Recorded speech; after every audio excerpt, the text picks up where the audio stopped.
Hello, everyone. Welcome back to my channel. How are we? How are we doing? Hi, hello. Let's get into the vibe. Okay, so this is a very extravagantly late January wrap up.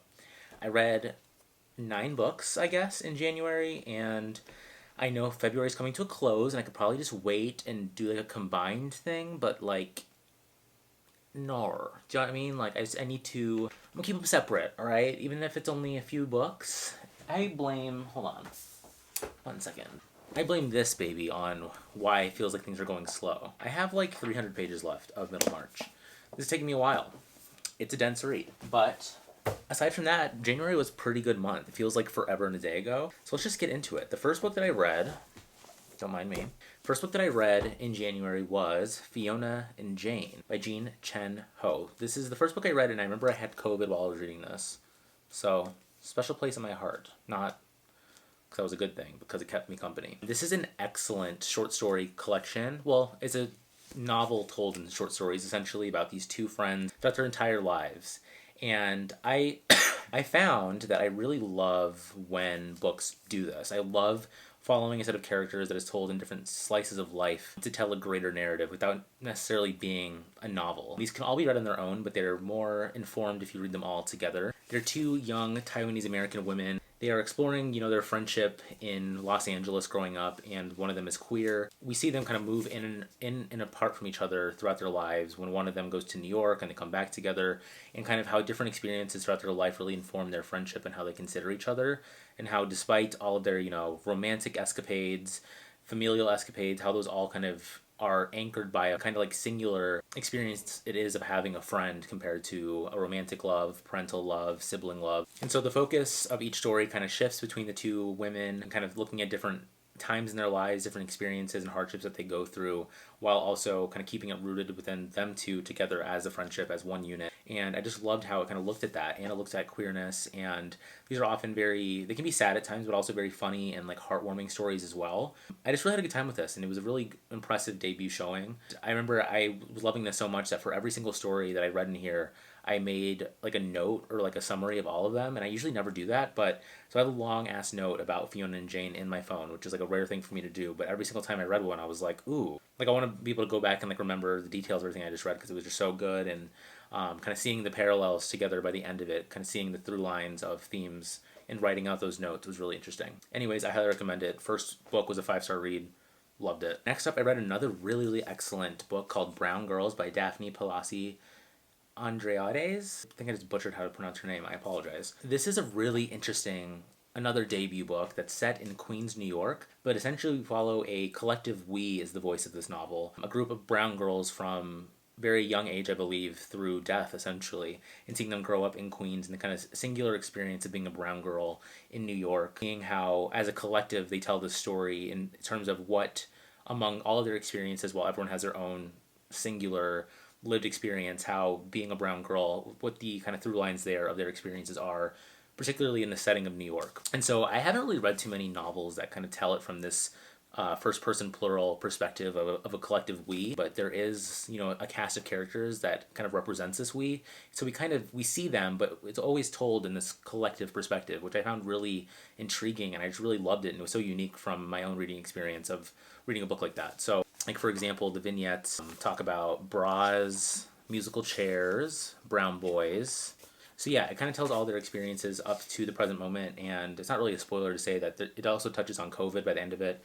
And it was just a really interesting and unique book for me. It was very poetic at times in the way it's told in these kind of vignettes in this collective kind of sparse and reflective style. It was just so cool, and I really loved it, and I want to see more people read this one because I think it's very promising and just different and really good. And I picked it up because I saw Raven Leilani blurbed it, and it was excellent. Okay, next up, I read a very weird debut novel that's coming out in April, so April 5th, 2022. It is called Revenge of the Scapegoat by Caren Beilin.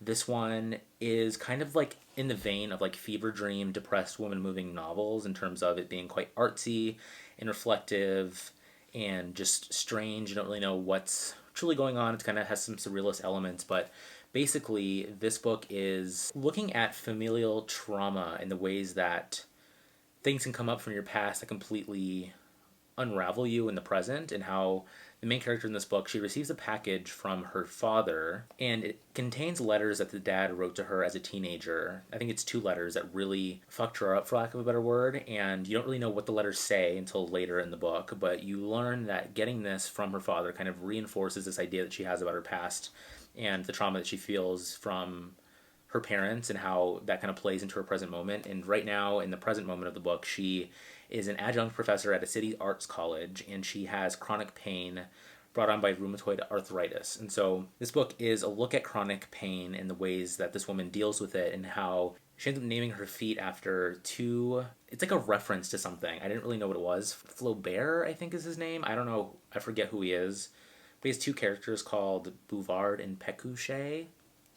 If someone knows what that reference is, please let me know. But essentially, her feet become 2 characters in the book, and they start, kind of arguing with each other, and it kind of becomes like this satirical way of examining art as she is a professor. The author's kind of explorations of that through examining chronic pain and what it feels like to have pain so, deeply rooted in your body, and how that kind of affects your entire perception of things. And so, in response to this, she flees to the countryside and gets an odd job, and I'll leave all that to be explored. But I think this book, it hasn't completely stayed with me, and it was very weird, and this book is one that I think requires a reread from me, but I really liked the kind of surreal elements, and I liked how it was kind of like a dark humor, depressed woman-moving novel, and kind of considering this question of familial trauma and how it can kind of be brought back to the forefront through something so simple as someone sending you like a lost item from your past and how that affects your present. I think some of the kind of art commentary and some of the more surreal elements of this book kind of flew over my head, and it was kind of almost too fever dreamy by the end of it, that I was like, I kind of like the more traditional aspects of it, and maybe that's just kind of my own comfort zone as a reader, but I thought it was really rewarding, and I really liked how kind of dark, surprising, and just kind of like odd this book made me feel. So I really liked it for that reason, and I would highly recommend it if you like DWMs and you want something a little bit like artsy, critical. If you're looking for like chronic illness representation, that is definitely in here. Yeah, it's interesting. Very weird though. Next up, I read a book that I absolutely love so much. It's called The Swimmers by Julie Otsuka, and the book came out today, actually. So you can get it now, and I really, really love this. It's such a smart, philosophical, fragmentary style book that kind of starts as one thing and becomes something else by the end of it, and I loved both halves that form this just brilliant, brilliant whole. This is a book that can be read in one sitting, I think. I think I read it in like 2 or 3, but this is one that looks at a bunch of recreational swimmers that go to this underground swimming pool. And so the book starts as this kind of like what I've been recently talking about, like on my podcast and with some friends, is just like this idea of writers using typology and trying to use like structures and frameworks of humanity to kind of understand people and kind of putting them in different boxes. So for example, astrological signs. Another example is in Sheila Heti's new book, Pure Color. She uses this framework of like a bear, a bird, and a fish to kind of categorize 3 types of humans in the world. And I always love and I'm drawn to that. I think humans are naturally drawn to structure, and so when a novelist presents like a certain like framework of how humans are and how they behave and kind of examining them through the rest of the novel under that framework, I feel like it feels nice and organized, and I love it. And I always like agree with the framework that's presented, if you know what I mean. So, but anyways, that's a side note. We follow these swimmers and we look at a bunch of them in different examinations that Julia Otsuka puts inside of this kind of framework of people that go to this swimming pool to kind of leave their lives and completely escape into something else. I loved her reflections on humanity and like the present moment. Very funny and at times quite biting. There's one woman that goes to the swimming pool. Her name's Alice, and it's clear that she has some form of dementia, and she uses the swimming pool to kind of get a respite from that and keeps her grounded, and that's one thing she always does.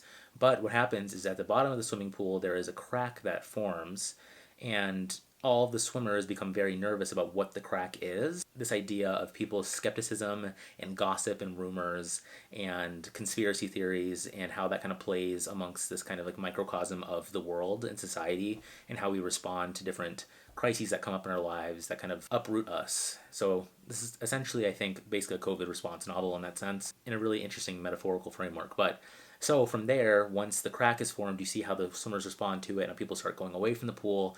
And then the second half of the book is narrated from the perspective of Alice's daughter, so the woman that went to the swimming pool, and you see her grappling with her mom's dementia, and then it becomes completely focused on Alice. And you see more about her past and how that's affecting the present, and just the struggles of caring for a parent who is suffering from dementia or any sort of illness. Fraught and devastating situation that must be, as reflected in this book. And so by the end of it, I almost cried. It was so moving.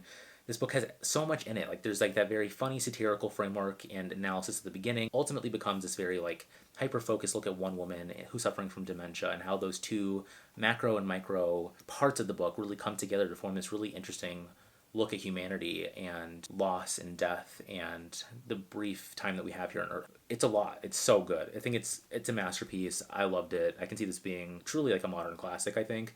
I absolutely adored it. Highly recommend all of you to try it. It's so good. It's such a quick read. If you're looking for something very quick, a little bit brainy, emotional, character-driven in a certain sense, pick that one up. Next up, I did Manifesto by Bernardine Evaristo. This is her memoir that came out, and I did this one on audio because I had seen a couple of like interviews with her. I've never read her books before. I know. I've had Girl, Woman, Other for a long time. I've always wanted to read it, but I've listened to some interviews with her, and she seems like a really interesting person, and so I thought this would be a fun way to kind of start reading her stuff and just learn more about her. As she recently won the Booker Prize in 2019, so I wanted to try it, and I really liked it. This is a book that really looks at her grappling with her childhood and growing up in the UK as a Black woman and what that experience is like. I haven't really read too many perspectives on that, so that was really interesting, and seeing her path to becoming a writer. Also, she kind of weighs in on all of her books and what she thinks about them and how they were formed, and her kind of advice for new up-and-coming writers and what really worked for her and what didn't, and how she kind of switched perspectives throughout her life of what she wanted to do. It was a cool examination of a writer and their past and how they got to where they are as now a Booker Prize winning author. Yeah, if you've read her books, even if you haven't, I haven't, I really thought it was a good memoir and really interesting book if you like maybe like literary criticism or books about writing or just about growing up, and if you just love a good like well-written memoir. It's kind of quick and pacey. It was just good. I liked it. It was a fun read to listen to as well in the car and stuff. I really liked it. I tend to like memoirs on audio that are read by the author. Oh, it's read by her, by the way. Next up, I read Olga Dies Dreaming by Xochitl Gonzalez. This book is probably like honestly the most commercial leaning book that I've read in quite a while, but I will say this book does do some things with form and structure that I thought were really interesting and were quite like literary, but I do think this one at times feels quite like rom-com-y, and it's very dialogue heavy, which I tend to not like, and that kind of, to me, that reads as commercial. I don't know if that's a true statement, but in my opinion, when a book kind of focuses heavily on like dialogue and some of like the exposition here felt a little commercial to me, but overall I really like this book. So we follow this woman who, she's Puerto Rican and she's living in New York City. This is set around Hurricane Maria. And so this is a really just interesting book that's looking at Puerto Rican history and kind of reckoning with it in a more modern framework. And so she's a wedding planner. In the lead up to Hurricane Maria, we learn about her and her brother. Her brother is heavily involved in politics, and they have a mother who is kind of estranged from the family, but she still keeps in touch with them through different letters. And so this book kind of shifts perspectives between Olga and her brother Prieto. In between those sections, there are different letters that are written from the mom's perspective, who she is currently, she's turned radical, and she is a part of the Young Lord political movement. She left her children to kind of be at the forefront of this movement to try to work in the benefit of Puerto Rico. And so when they grow up, they are raised by their grandma, and so they kind of have to deal with this form of trauma from their mom leaving them, and how the mom is still trying to weigh in on their decisions now as adults, but they're kind of like, well, you haven't even been here for me, even though she's doing all these things for what is believed to be a good cause. Like, does that mean that she can just sacrifice being a mother to do this? And is that, like, what is the morality there of leaving your kids for a better cause? And I thought all those things were really interesting. But so Olga, she meets this guy named Mateo, and that's kind of like the rom-com section in which you kind of see if they're going to end up together or not. And then also there's a lot of like political thriller elements here in terms of Prieto, the brother. He gets involved with certain people in politics, and there's a lot of questions about gentrification here, how in his place in politics, how he becomes kind of like this, the face of Puerto Rico in New York, and how the pressure that weighs on him. And he's also, not too much of a spoiler to say, he's a closeted gay guy, and so he's kind of dealing with all those things and the implications of that while being in politics, and the silent hand that's moving things in this book. So it's quite plotty. There's a lot going on here. And then, I should say, Hurricane Maria strikes, and kind of the fallout that ensues from there with their mom, who is back in Puerto Rico, and how that all kind of plays out amidst this like rom-com political thriller, seeing how Olga is developing as a person, as a wedding planner, what she wants for her own life, and certain things that happen to her and another romantic interest that she has that plays in the present. it's a lot of shit. And so if you like a quite plotty but also character focused book, I think you'll like this. And I really liked this kind of framework of shifting perspectives between the brother and sister and then the mom through letter writing. I thought it was really interesting setup for a book, and I did really like it. I couldn't really put it down. I did this one while listening to the audiobook that I got from Libro FM through their ALC program, and there's different narrators for every character. But I will say, like, this book does have that, like, narration style of that I don't love. Like, do you know when audiobook narrators read, like, I don't know how to explain it. Like the commercial fiction narrator vibe. I hate that voice. And so it always like irks me. But I know it's supposed to be told that way so it's, accessible and easy to listen to. But I still don't like how like fake it feels to listen to. That's why I usually like books narrated by authors because it's less of that. Like, for example, like audiobook narrator voice is always like Olga Dies Dreaming by Xochitl Gonzalez. Part 1. Chapter 1. The night was black and the stars were bright. Like, what the I hate that voice. Do you know what I mean? Anyways, the book was pretty good. It's a little commercial, but if you want that, you want something plotty, I would recommend it. And it's just an important story, and I really love learning more about Puerto Rico, as I am Puerto Rican. My dad, his family is all from there. He himself has never been, though. So he was born in Boston, and growing up, I was kind of exposed to Puerto Rican culture through my dad, who learned it from his family, even though he hasn't been there. So I knew kind of like piecemeal about the culture, and like when I was growing up we used to go to local restaurants that were kind of rare and hard to find here in Phoenix, and just learning like stories from my dad about all of that. So it was really cool, like learning more about Puerto Rico and the current political climate and the response to Hurricane Maria through like this fictionalized telling was really cool. I really liked it. So it's also going to be adapted into a Hulu TV show, I think, starring Aubrey Plaza. Very interesting, and I will be watching it to see how it turns out. So next up I read the only La Bona by Ottessa Moshfegh, my favorite writer currently. I've read every single book she's ever written.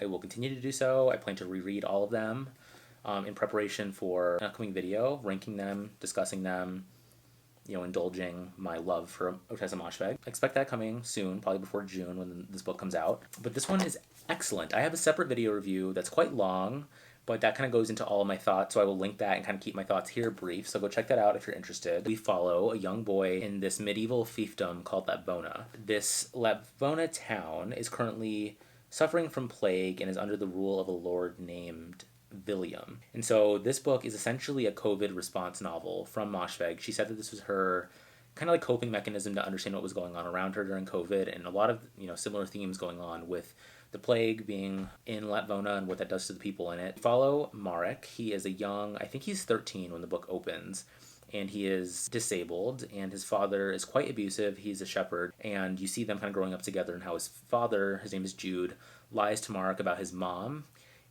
who Mark believes to be dead, but we immediately know that she is not. And we also learn about William, the Lord, who lives in a pristine manor at the top of a hill, away from all of the poverty and just general grossness that comes with living in medieval times. You see him kind of living in riches, and I will say William is probably the most sick, evil, twisted person that I've read in a book in a very long time, and it seems like it's Moshfegh's distillation of a certain person that was in power not too long ago, and I loved her digging into that. As the plot moves on, I don't want to give too many spoilers because I really like the way that this book is set up and how it kind of is the impetus for everything that comes later in the book, but essentially there's something that happens when Marek is hanging out with the son that lives with William in the manor. They essentially go play together, and then something happens that kind of sets off the rest of the novel, in which Marek ends up living in the manor with William. So this book is really a look at corruption and greed, familial ties, and how we kind of respond to trauma and what that looks like when faced with the forces of good and evil,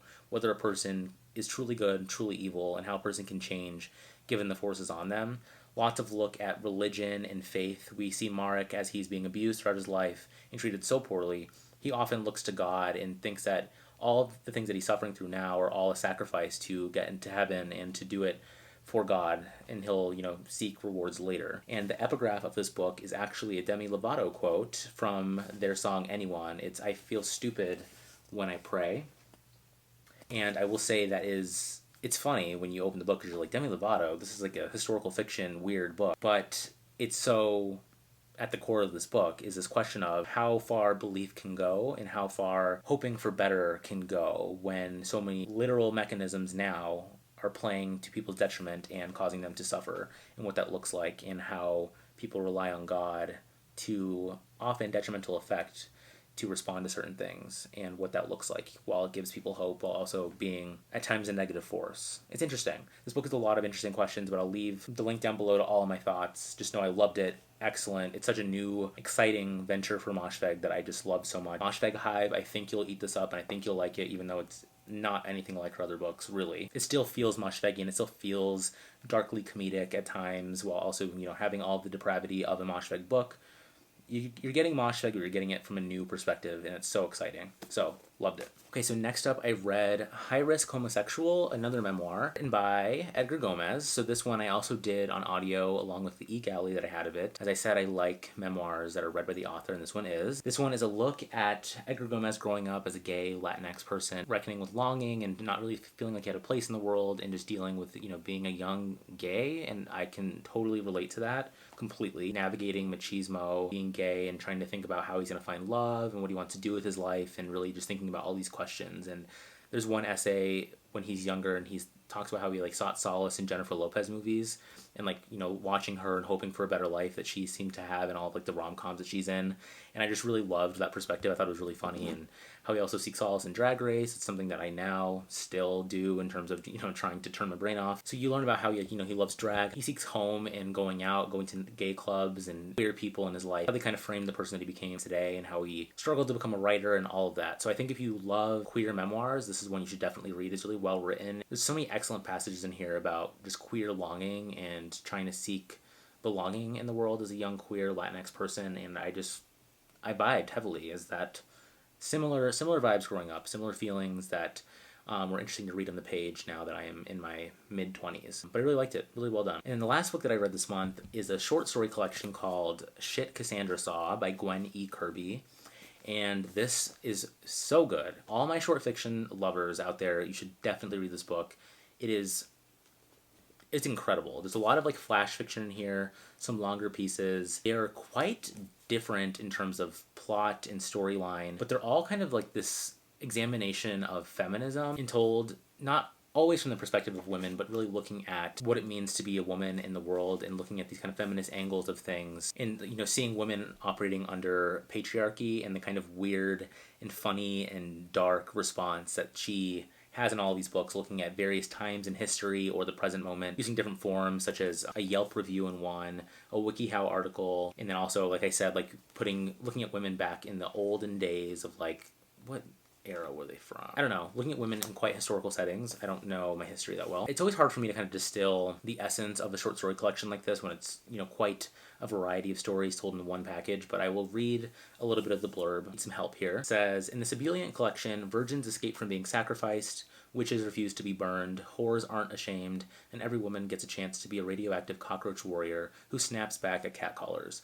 Gwen E. Kirby experiments with found structures, a Yelp review, a WikiHow article, which her fierce, irreverent narrators push against, showing how creativity within an enclosed space undermines and deconstructs the constraints themselves. When these women tell their stories of their triumphs as well as their pain, they emerge as funny, angry, loud, horny, lonely, strong protagonists who refuse to be secondary characters a moment longer. That's the vibe, and I think that's very telling of this collection as a whole. I think two stories that I loved so much were Midwestern Girl is tired of appearing in your short stories, so it looks at the odd side character of a Midwestern girl and who she is and how she's sick of being dismissed. She comes to the forefront of this story.